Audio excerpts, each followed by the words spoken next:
그 땅을 지으리니 이 산지를 내게 주소서. 그날에 주께서 말씀하신 이제 내가 주님의 이름으로 그 땅을 취하리니. 반갑습니다. 오늘 제목은 광야에서의 나의 모습은 이라는 제목으로 말씀을 증가하겠습니다. 우리가 광야를 걸을 때 너무나 외롭고 또 우리가 기도하는 것들이 이루어지지 않고 아무것도 손에 잡히는 것이 없고 아무것도 보이는 것이 없는 그런 길이 광야길입니다. 이 광야에서의 거친 삶 속에서 우리는 하나님께서 우리를 얼마만큼 돌보시고 인도하시는 데에서 우리가 알 수 있습니다. 우리가 광야를 걸으면서 우리의 모습이 얼마나 강팍하게 변하고 우리의 마음도 얼마나 고집이 센 사람으로 변해버렸는지 가끔은 때로는 거울을 보고 우리의 모습을 바라볼 수 있는 저희들이 되었으면 좋겠습니다. 저는 때로는 거울을 보면서 화장하면서 왜 이렇게 얼굴이 변했을까 하면서 예전의 나의 모습을 또 찾고 싶고 예전의 나의 마음을 찾고 싶지만 그것이 결국 쉽지가 않더라는 것입니다. 그러면 우리는 광야를 걸으면서 내가 어떻게 길을 가야 되고 어떻게 하나님 말씀에 순종해야 되는지 오늘 말씀을 통해서 말씀을 증거해 보려고 합니다. 저번 주에 또 우리가 민수기를 살펴봤듯이 민수기 3장에서 9장까지는 레인의 교육이죠. 왜 레인들을 이 광야의 길에서 훈련을 시킬까요? 그것은 민수기 10장부터는 이제 가데스 바네아로 이제 출발하는 장이기 때문에 출발하기 전에 오합저절로 질서 다 무너뜨리고 뭐 그냥 무질서하게 자기 마음대로 행진하는 것이 아니라 이제 공동체별로 이제 지도자를 말씀을 통해서 그 명령에 따라 함께 행진해야 되기 때문에 이제 교육을 시키는 것입니다. 네, 그래서 군사들의 행진을 또 가리에서 훈련을 시키고 또 레인들의 교육을 시키죠. 레인들의 교육을 시키는 이유는 이제 이 광야길을 갈 때 성막에서 예배를 드리기 위해서 교육을 시키는 것입니다. 왜 광야길에서 예배를 드려야 될까요? 그것은 하나님의 임재, 하나님과 함께하기 위해서 하나님을 인식하고 하나님 말씀에 순종하기 위해서 예배를 드리는 거예요. 민수기 10장부터는 이제 가데스 바네아로 이제 출발합니다. 10장에서 이제 제사장이 은 나팔을 두 개를 부니까 출발을 하죠. 그때 출발할 때 가장 먼저 떠나는 사람이 레인들은 먼저 법궤를 메고 먼저 떠납니다. 법궤는 뭐예요? 하나님 임재, 곧 하나님의 말씀이에요. 하나님이 먼저 앞세우고 가고 그 다음에 유다 군대가 행진하고 그 다음에 루벤은 뭐예요? 야곱의 장자예요. 첫째 아들이죠. 루벤 군대가 행진하고 그 다음에 에브라임 군대는 요셉의 아들이죠. 에브라임 군대가 행진하고 그 다음에 마지막에 단 군대가 이렇게 행진을 합니다. 이렇게 순서별로 행진을 하면서 가는데 이제 어떤 일들이 많이 벌어지냐면 이 광야에서는 크게 어떤 하나님의 어떤 행하시는 어떤 크나큰 기적이 없는 거예요. 출애굽 할 때 이제 시내산까지 올 때는 하나님께서 많은 기적을 베풀었잖아요. 그런데 이 광야길 이제 가데스 바네아로 가는 그 땅에서는 큰 기적이 신기한 일들이 안 벌어지는 거예요. 그래서 어떤 일이 생기냐면 이제 모세를 원망하고 또 대제사장 아론을 원망하고 이제 너무나 원망하는 거예요. 그래서 다시 애굽을 그리워하는 거예요. 애굽에서는 그래도 밥을 먹고 살았잖아요. 의식주가 해결됐잖아요. 그런데 이 백성들은 지금 눈에 보이는 이 현실 앞에 좌절하는 거예요. 그래서 밤새 통곡하였더라. 민수기 14장에서는 그렇게 나옵니다.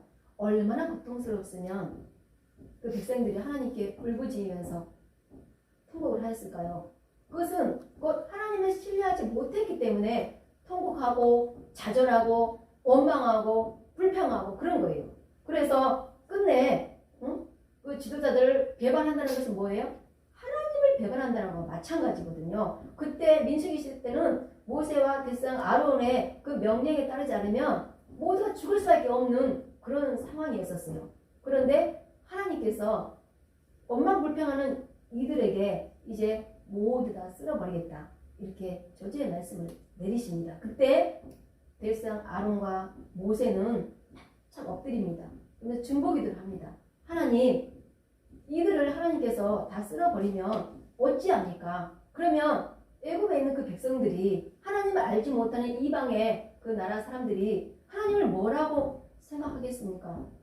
이스라엘 이 백성들을 구원시키기 위해서 애굽에서 불러내었지만 끝내 광야에서 다 죽여버리면 하나님은 이스라엘 백성들을 끝내 지키지도 못하고 살리지도 못하고 끝내 징계밖에 안 하셨다는 결론밖에 나지 않습니까? 이들의 생명을 살려주세요 하면서 중보기도 합니다. 그때 하나님께서 이들을 용서하시지만 20세 이상 군인들을 다 가나안 땅에 못 들어가고 광야에서 죽을 것이다.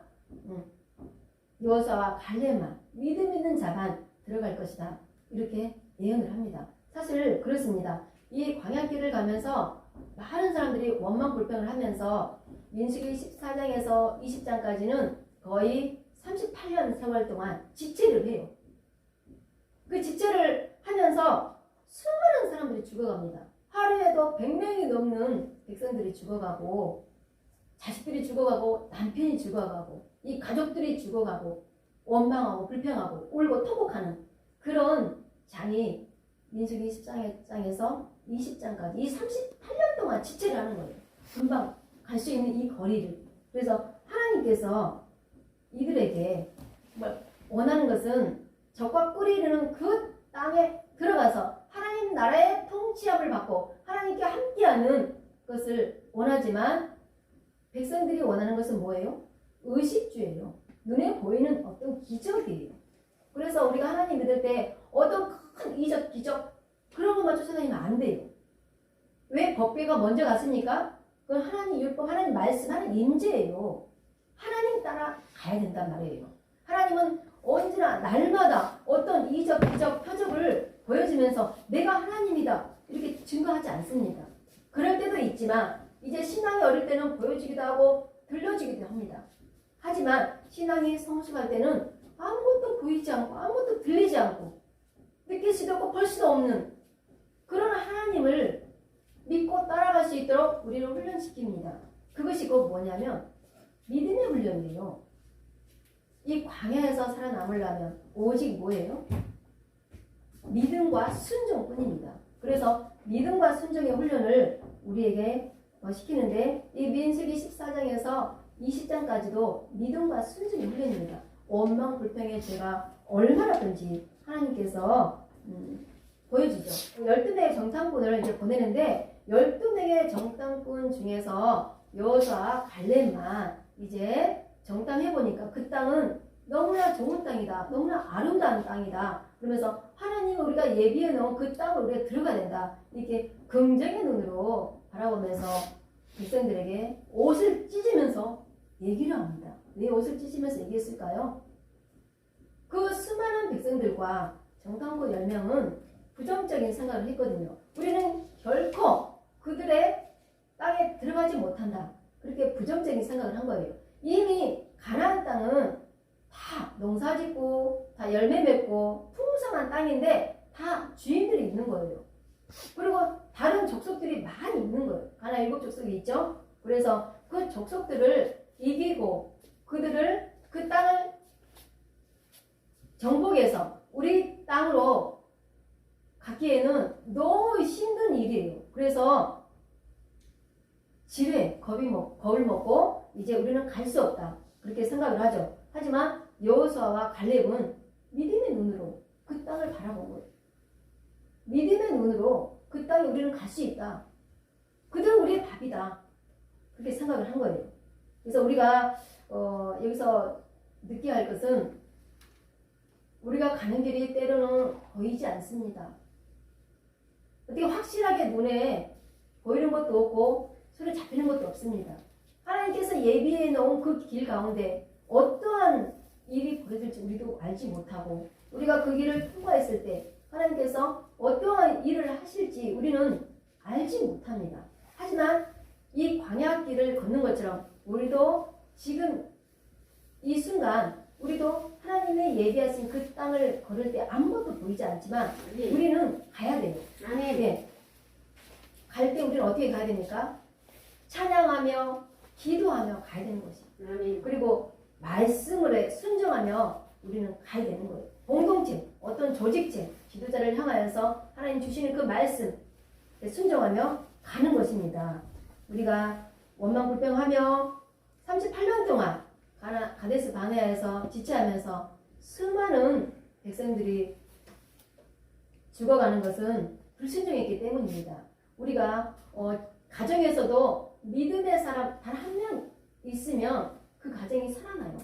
그 믿음의 사람 한 사람 통해서 홍해 바다를 건너고 요단강을 건너고 또 젖과 꿀이 흐르는 그 가나안 땅에 가서 또 땅을 정복하고 다스리는 법을 받습니다. 그래서 믿음으로 헌신하는 자, 충성하는 자, 하나님 그 한 사람을 뽑아서 하나님께서 젖과 꿀이 흐르는 그 땅으로 함께 인도해 가시는 것입니다. 이 광야는 뭐예요? 광야는 하나님이 길을 인도할 때 하나님의 그 방법으로 이끌어가는 방법을 훈련시키는 거예요.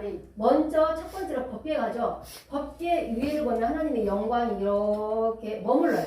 또 법궤가 머무르면 하나님의 영광이 머무르고 또 법궤가 가면 또 하나님의 영광이 머무르고 이렇게. 그래서 하나님의 말씀이 갈 때 움직일 때 우리도 움직이고 하나님의 말씀이 멈추면 우리도 멈출 수 있는 우리의 신앙과 믿음이 되길 원합니다. 아멘.